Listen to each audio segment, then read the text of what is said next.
Hi, and welcome to JPI's Safety Orientation video. We're going to take you through some safety procedures that you might experience on the JPI job site. Please keep in mind that we can only touch briefly on each of these areas. If you have questions, talk to your supervisor or reference the JPI handbook. We take pride in being a leader in the multifamily industry, and we're proud of our ability to turn this construction site into a beautiful residential community. Hi, I'm Bill Reeves, National Safety Director at JPI. You know, we're not a success unless we finish each job with a good safety record. That means we must focus on preventing accidents before they happen. Prevention, that's the key. And to do that, everyone must know and understand some general on-the-job safety rules. I hope the following information is informative and will help you feel more confident as you begin your work on this project. Housekeeping is a critical area of importance. It's also a pretty good indicator as to whether or not basic safety principles are being followed. A messy job site often means there are other safety problems. Poor housekeeping can lead to a simple trip or a serious fall. So regularly clean up after yourself and pay attention to these simple rules. Keep a clean work area. Take your trash to the dumpster at the end of each workday, or if there's no dumpster, keep trash in piles until it can be removed. Food waste, drinks and such must also be disposed of daily. They could pose a health hazard if left on the ground. Don't throw hazardous materials such as paint, oils, and solvents into trash receptacles. Remove nails from scrap lumber. Keep trash away from walkways, stairs, and all points of entry to a building. What good housekeeping boils down to is paying attention and keeping up with the trash.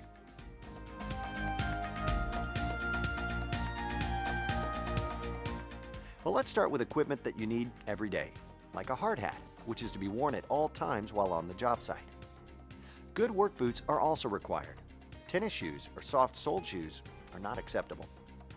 You must also wear proper clothing, such as t-shirts and pants that protect you from scratches and sunburn.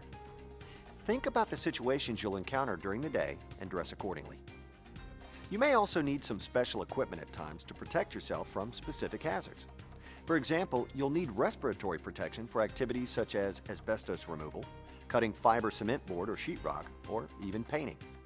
Remember, not all respirators will protect you from all respiratory hazards. So, follow instructions of a qualified person to determine which type of respirator you should use.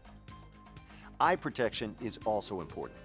Make sure you're wearing the right kind of safety glasses for different types of hazards, such as flying particles, splashing chemicals, or light from a welding torch or cutting torch. And if you're exposed to loud noises, ear protection is essential. Loud noise over a period of time can damage your hearing. Did you know that falls are the #1 cause of fatalities in construction? On this job site, you may have to work at heights. So, here are some key points to remember regarding fall protection. Guardrails or personal fall arrest systems must be used whenever possible. Floor holes must be protected with a secure, clearly marked cover or a guardrail system. Open-sided floors must also have guardrails. Do not go into an area like a balcony or breezeway that does not have fall protection. Your employer may have a fall protection plan. Make sure you are trained with the elements like who the monitor is and where the leading edges are. If you remove a guardrail, install it back correctly. Notice that guardrails on this job may be a special color. That's because these aren't just any 2x4s. They're special grade materials to meet OSHA's strength requirements. They're colored so you can easily see and identify them. Personal fall protection equipment is also important. Make sure you have the proper equipment. A full body harness must be worn. Body belts are no longer acceptable. Shock-absorbing lanyard with double locking snap hook is required. Ropes from a hardware store will not protect against the forces involved in a fall and may give you a false sense of security. Regularly inspect your equipment for tears, frays, or excessive wear. And if you ever use your equipment in a fall, it must be replaced. Super anchors. On many JPI jobs, you'll notice silver eyelets located on the roof systems. These are super anchors and are anchor points designed for you to tie off to. These anchors may be utilized to comply with fall protection requirements anytime you are working on our roofs. The most important factor contributing to effective fall protection is taking responsibility for yourself. Make sure you always inspect the entire fall protection system before trusting your life to it. A leading cause of deaths in construction is being struck by an object, and in many cases, that means being struck by a vehicle. There's action and activity all around you all the time. The hazards on a construction site can change drastically in an instant, so there is no room for faulty equipment, mistakes, or bad habits. Before each and every trip, do the following. Inspect the tires, brakes, and the machine's overall condition. Adjust the mirrors so you can see clearly behind and around you. Secure your load and refer to load charts. Always wear your seatbelt. Use extra caution when backing up and make sure you can hear the backup alarm before you start. Having a signal person assist you is also a good idea. You must be trained and have an operator card before operating a forklift or crane. Remember, it's easy to forget about safety after you've spent so much time operating a vehicle, and that's when accidents are most likely to occur.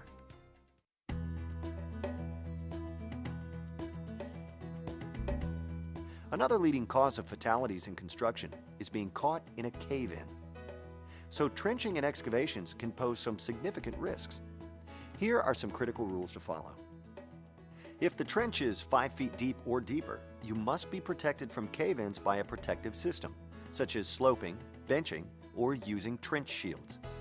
There must be a competent person supervising trenching activities. Also, all excavations deeper than 4 feet should have good access and egress, such as ramps or ladders within 25 feet.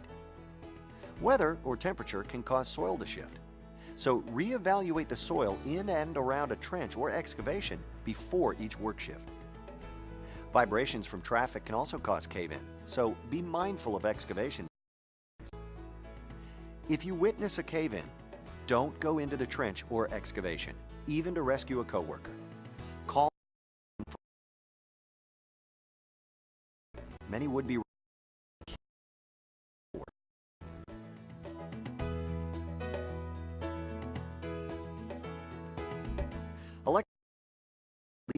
of death in construction. Still, we need to use electricity on the job, so we must learn to use electricity safely. Here are some important points to keep in mind when working with electricity. Avoid contacting overhead or underground power lines with ladders, scaffolds, or heavy equipment like cranes or backhoes. Inspect power tools and extension cords before each use.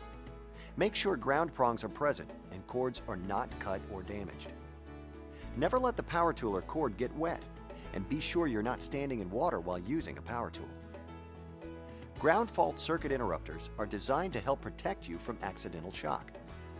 Do not tamper with electrical panel boxes or receptacles unless you're properly trained to work with them.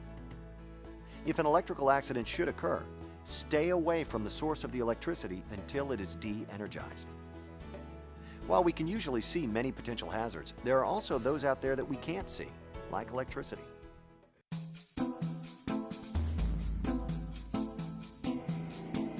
There are some pretty powerful chemicals on the job. That's why it's important to know the dangers of these hazardous materials and to take the appropriate precautions. Most chemicals are well marked. Read the labels and follow the manufacturer's recommendations before you open the container. If the label doesn't give you the information you need, check the material safety data sheet.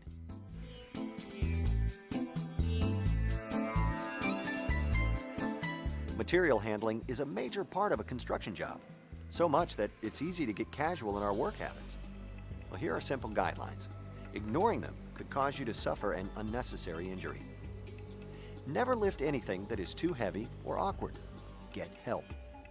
Make sure that you have a good grip. Lift with your legs, not your back. Never twist your body. And make sure there's a clear path before you pick up the materials. Scaffolding continues to be one of the top violations during OSHA inspections. Let's look at some key points. A standard guardrail system is required when scaffold is 10 feet high or greater. A ladder access is needed at all times. The working surfaces must be fully decked with scaffold-grade planking. Base plates and mud sills must be used to ensure good footing. Cross bracing and ties must be installed as required. They give the scaffold strength and support. And toe boards must be used when there is activity below.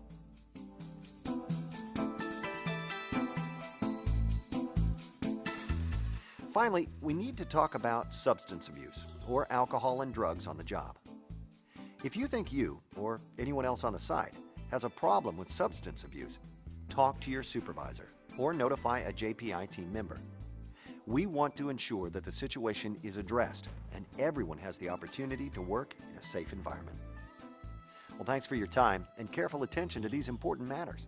It is important that you know and understand what is expected of you on a JPI job site. We want a good, clean, and safe operation, and we expect you to do your part to make everyone safe and successful.